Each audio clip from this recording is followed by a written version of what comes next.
I'm Deputy Jeff Rupert. I'm with Recruit Training Unit, and today we are doing Class 453's Colors Run.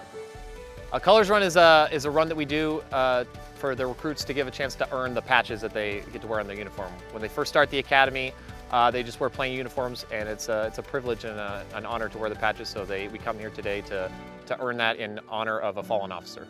The class dedicated their run today to Toledo Police Officer Anthony Dia. He was killed in the line of duty on July 4th of this year, and his very last radio transmission was "Tell my family I love them." So it really resonated with the class, realizing that all of law enforcement across the nation is a family.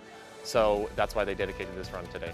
The class actually arranged for the entire Dia family to fly out from Toledo, Ohio to the Colors Run today. As far as I know, this is the first run that we've done dedicating an officer outside of the state, so having the family here was a tremendous honor and a privilege for the class to celebrate today. 118, tell this my family I love them. I can't copy. 118, tell my family I love them.